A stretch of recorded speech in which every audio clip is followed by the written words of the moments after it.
할렐루야, 준총 목사와 함께하는 영성 산책 시간입니다. 브라질에서 30여 년을 선교를 하고 계시는 김철기 선교사님의 간증입니다.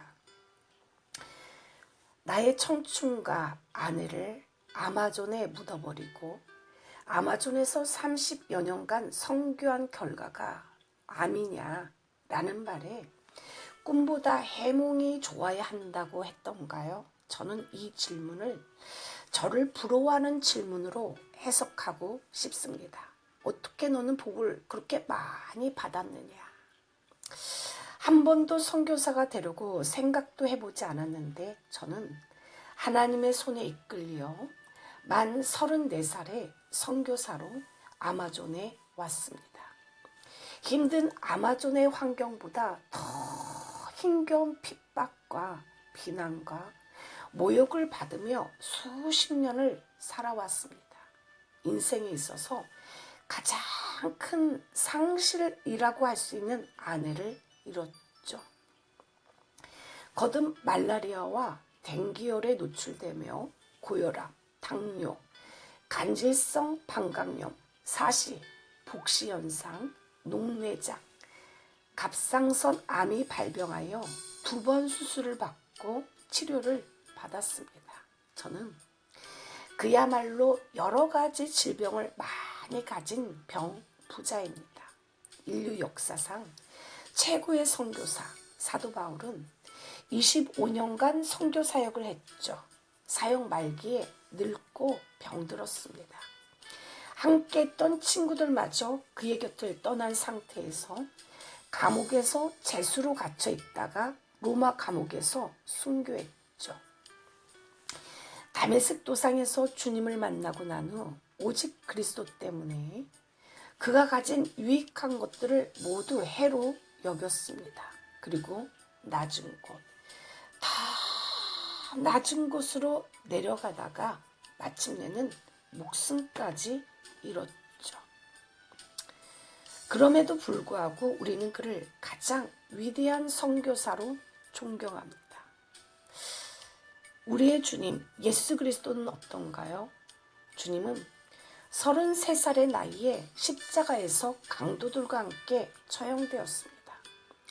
구약에 나오는 선지자들, 주님의 모든 제자들이 제 명대로 편안하게 살지 못하고 보내심을 받은 땅에서 살다가 그곳에서 생을 마감했죠.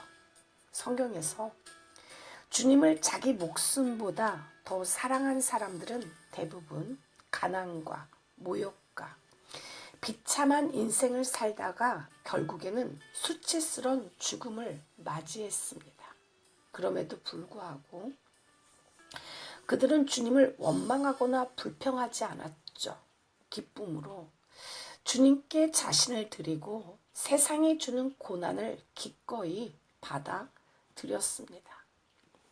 모든 그리스도인들은 복음 전도자로서 부르심을 받았습니다.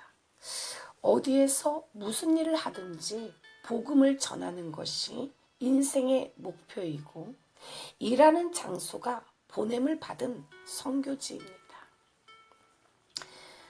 주님의 복음을 전하기 위해 아골굴짝 빈들에도 소돔 같은 거리에도 가겠습니다. 종기 영광 모든 권세 주님께만 드리고 멸시천대 십자가는 제가 기쁘게 지겠습니다 라고 찬송을 부르죠.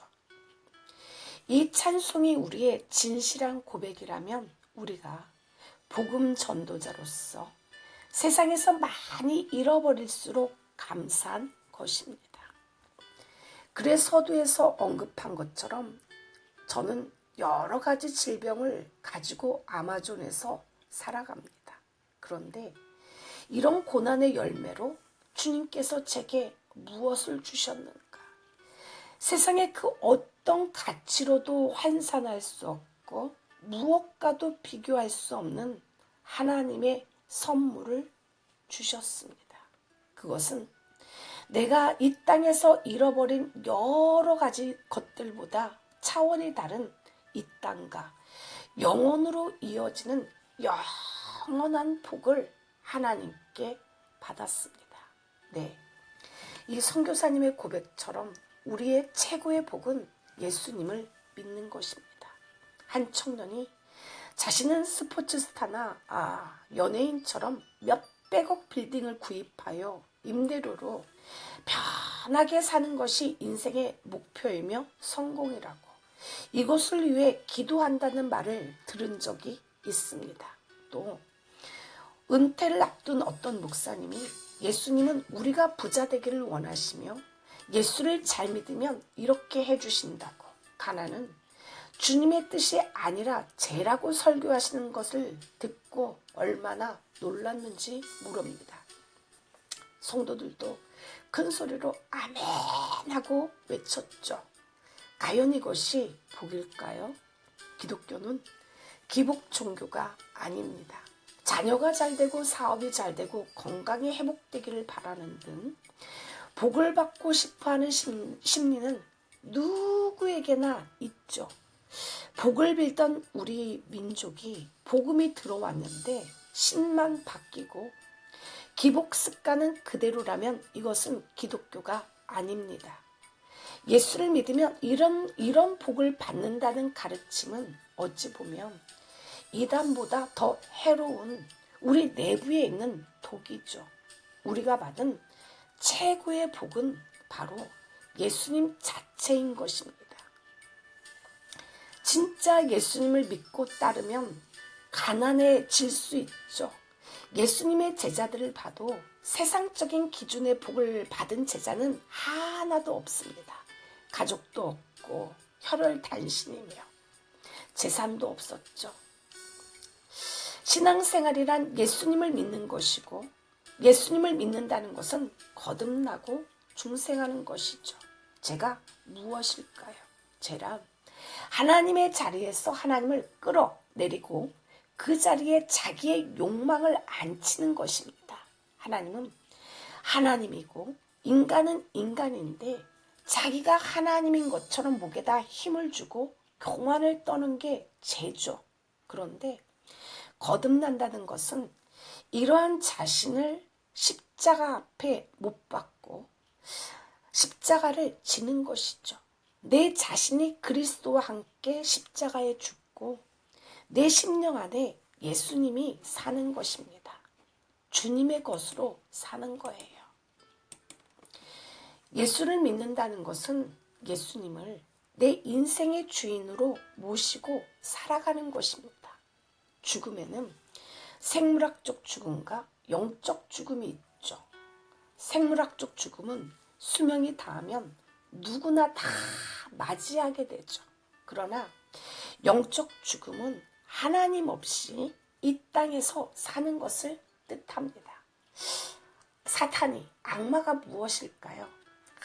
악마는 흰 소복을 입고 치렁치렁한 긴 머리에 입에 빨간 고추장을 묻히고 나타나는 그런 존재가 아닙니다. 알록달록한 분홍색의 이런 분홍 뱀도 아니죠. 악마는 하나님의 뜻을 생각하고 실천하지 못하게 하는 모든 것들입니다. 복이란 죄, 죽음, 사단으로부터 풀려나 그리스도의 나라 가운데서 예수와 함께 영원히 사는 것이죠. 그러므로 이 세상에서 가장 크고 무서운 죄가 무엇인가요? 그것은 단 한마디로 말해서 예수를 믿지 않는 것입니다. 다 같이 요한복음 1장 9절로 11절 다 같이 읽습니다. 참빛 곧 세상에 와서 각 사람에게 비추는 빛이 있었나니 그가 세상에 계셨으며 세상은 그로 말미암아 지은 바 되었으되 세상이 그를 알지 못하였고 자기 땅에 오매 자기 백성이 영접하지 아니하였으나 빛이 왔으되 세상이 그를 알지 못하였고 세상을 지으신 창조주가 오셨으되 피조물이 그를 알아보지 못했습니다. 이 땅의 주인이신 빛이 왔는데도 빛을 알아보지 못하고 하나님이 오셨는데 하나님인 그를 십자가에 못 박아버렸죠. 많은 사람들이 구원에 있어서 이러한 오해를 하고 있습니다. 나의 엄마가 예수를 믿으니까, 내 아내가 예수를 믿으니까, 잘 믿으니까 나는 자동적으로 구원받겠지. 하지만 혈통으로나 육정으로는 구원을 받지 못합니다. 세상 사람들이 모두 예수님을 못 믿겠다고 하는데, 그럼에도 불구하고 예수님을 믿고 영접한 사람들은 하나님께로서 난 자들입니다.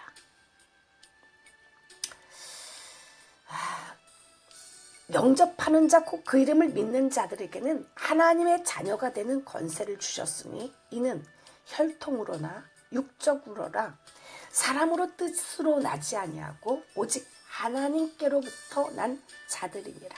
참으로 믿는 자가 된다는 것은 성령의 역사가 아니면 될 수가 없습니다. 성령의 도우심이 없이는 믿을 수도 없고 믿어지지 또 않는 것이죠. 그러므로 참으로 믿는 자는 곧 성령으로 거듭난 자입니다. 당신과 내가 예수를 믿게 된 것은 은혜 중에 은혜요, 복 중에 복입니다. 내가 이 세상에서 태어나 가장 잘한 것은 예수님을 믿은 것입니다. 이 시간에 찬양, 나는 주를 섬기는 것에 후회가 없습니다. 한 곡 올려드립니다.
할렐루야.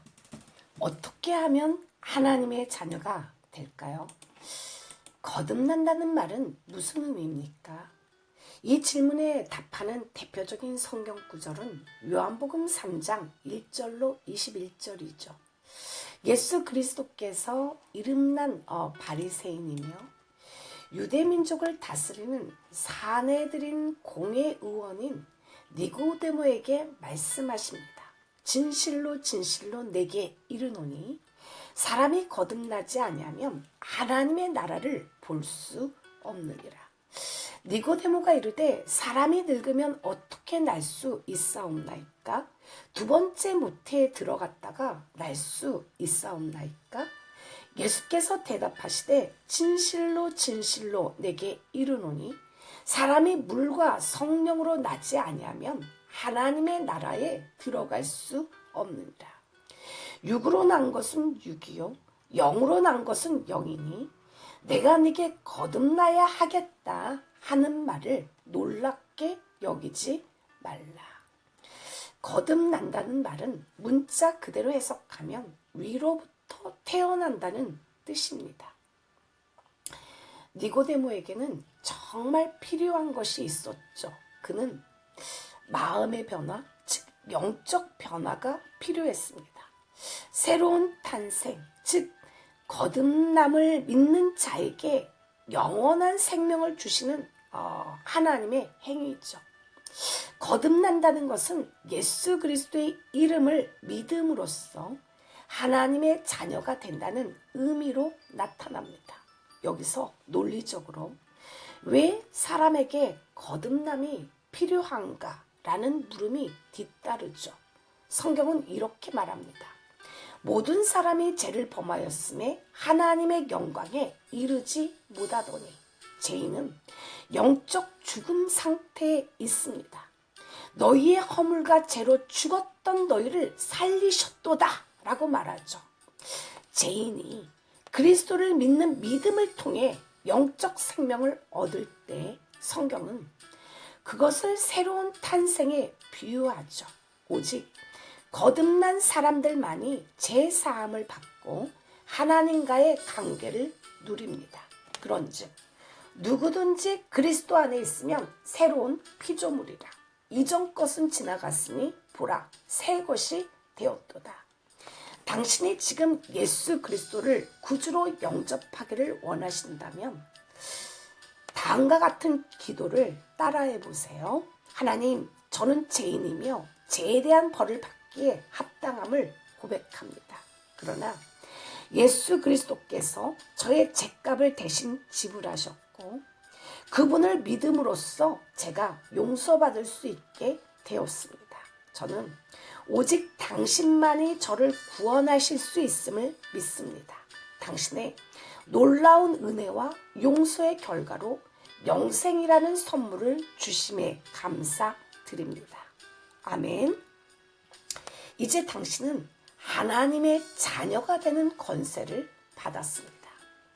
예수님을 영접하는 자, 곧 그 이름을 믿는 자들에게는 하나님의 자녀가 되는 권세를 주셨으니 남들은 다 아버지의 유산을 받는데 나는 흙수저라서 유산은커녕 고생만 실컷 합니다. 어떤 부모는 자식에게 유산을 물려주면서 야 자식아, 너는 금수저는 아니지만 은수저인 것만도 감사해라 하면서 부모의 재산을 물려받으면서 세금으로 10억을 덜컥 냅니다. 심지어 세상 사람들은 이 세상에서 재벌의 자녀가 된다는 것도 큰 복이라고 생각을 하죠. 재벌집 막내 아들이란 TV를 연출만 해도 큰 인기를 얻습니다. 대리만족을 느끼며 카타르시스를 맛보죠. 사이다 마십니다. 그런데 만왕의 왕 대신 하나님의 자녀가 되었으니 이보다 더 큰 복이 어디 있을까요? 당신은 하나님으로 말미암아 유업을 이을 하나님의 아들이죠. 세상 사람들은 하나님을 창조주, 섭리자, 심판자라 부르지만 우리는 하나님을 아빠, 아버지라고 부릅니다. 너희가 아들인 거로 하나님이 그 아들의 영을 우리 마음 가운데 보내사 아바, 아버지라 부르게 하셨느니라. 그러므로 내가 이후로는 종이 아니요 아들이면 하나님으로 말미암아 유업을 이룰 자니라. 그뿐만이 아니죠. 성령이 나의 카운슬러가 되어서 항상 내 옆에서 하나님의 뜻을 가르쳐 주시고 생각나게 하셔서 심령을 평안하게 하십니다. 저는 진리의 영이라 세상은 능히 저를 받지 못하나니 이는 저를 보지도 못하고 알지도 못함이라. 그러나 너희는 저를 아나니 저는 너희와 함께 거하시며 또 너희 속에 계시겠습니다. 내가 너희를 고아와 같이 버려두지 아니하고 너희에게로 오리라. 보혜사 곧 아버지께서 내 이름으로 보내실 성령, 그가 너희에게 모든 것을 가르치시고 내가 너희에게 말한 모든 것을 생각나게 하시리라. 사람들은 살아가면서 많은 계획을 세웁니다. 그러나 세월이 지나면서 그대로 이루어지는 경우는 그렇게 많지가 않죠. 하나님의 뜻을 묻지 않고 자기 마음대로 일을 추진하면 실패를 한다는 것을 시행착오를 통해서 알게 되었습니다. 오직 여호와의 뜻만이 완전히 서게 되죠. 우리는 다윗처럼 여호와께 묻고 또 물어봅니다. 나의 계획과 뜻은 다 내려놓고 기도 속에서 하나님의 뜻을 물어보고 또 물어보죠. 성령이 나의 영적인 카운슬러가 되어 주시기 때문입니다. 그런데 어떤 사람들은 예수를 믿는다고 하면서 성령의 말보다 사람들의 말을 듣고 와서는 사람을 자꾸만 힘들게 하죠. 성령의 말이 아니라 사람의 말을 전달해 줍니다. 계속해서 끊임없이. 그러면서 그분 앞에서 입을 다물게 되고 거리를 조금 두게 되죠. 사람들은 은근히 돈으로 지배를 하려고 합니다. 부모의 유산 때문에 싸우고 있는 형제들, 며느리가 혼수를 적게 가지고 시집 왔다고 구박하는 시어머니, 경제적인 능력이 없어 은근히 처갓집에 도움을 바라는 남편, 그리고 그 속을 들여다보면서 괴로워하는 아내. 어떤 부모들은 돈이라는 끈으로 자식들을 움켜잡고 놓아주지를 않는 사람이 있는가 하면 어떤 사람들은 그 돈을 지배하지 못해 돈을 잃고 자식을 잃어버린 사람들도 있습니다. 자기의 자녀를 고생시키기는 싫으니까 자녀 대신에 다른 사람을 자신의 몸종으로 두려고 하는 속이 훤히 보이는 사람들도 있죠. 인간적으로 주파나를 튕기는 사람들도 있습니다. 그러나 하나님이 부르신 주의 종들은 불을 지나오고 물을 건너며 산전수전 공중전을 다 겪은 사람들이죠. 그 속에서 오직 하나님만을 붙들었습니다. 잠잠히 주님만을 바라보죠. 그런데 인생의 학원에 접어들어 자신이 원하는 뜻대로 풀리지 않는 사람들도 있습니다. 노년에 우울한 감정에 사로잡혀 어떻게 키운 자식들인데 지들이 나한테 그럴 수가 있어? 화딱지도 납니다. 머릿속에는 오만 가지 생각들이 스쳐 지나가면서 혼자 눈물을 쏟게 되죠. 자녀가 해야 될 것들을 과도하게 다른 사람들에게 기대를 합니다. 그만큼 사람에 대한 배신과 실망이 크죠. 막말을 합니다. 지나치게 자기에게 집중과 몰두를 하기가 쉽고 자기 연민에 빠지죠. 괜히 감정을 잘못 건드렸다가는 그 사람의 주위 사람들에게 말을 쉽게 퍼뜨립니다. 그것도 부정적인 시각과 불신앙과 악평의 말들을 쏟아놓죠. 뱀에게 미혹된 하와가 선악과를 먹고 그 선악과를 아담에게도 건넨 것처럼 자신의 감정을 받아줄 만한 사람들에게 부정적인 말과 악평의 선악과를 건넵니다. 야, 자, 이것도 한번 먹어봐. 마치 시어머니와 아들이 하나가 되어 아들이 어머니 편에 서서 며느리를 힘들게 하는 것처럼 묵묵히 그 상황을 견뎌내면서 하나님만을 바라봐야 하죠. 하나님이여, 내게 은혜를 베푸소서. 내게 은혜를 베푸소서. 내 영혼이 주께로 피합니다. 다윗 역시 사람들에게 오해와 가혹한 비난을 받았을 때 자신을 하나님께 맡겼죠. 다윗은 자신을 가리켜 사자 가운데서 살고 그들의 이는 창과 화살이요 그들의 혀는 날카로운 칼 같은 사람들 중에 있다고 표현했죠. 다윗은 그러한 힘든 상황에서도 하나님께로 향하며 그분 안에서 위안을 얻었습니다. 수많은 사람들을 예수님께로 인도했던 그 유명한 조지 휘트필드 역시 논란거리가 많은 사람이었죠. 사람들의 심한 비판의 말에 대한 조지 휘트필드의 대답은 그의 묘비명에 잘 나타나 있습니다. 나는 내 평판에 대한 진실이 밝혀지기를 심판의 날까지 편안히 기다릴 것입니다.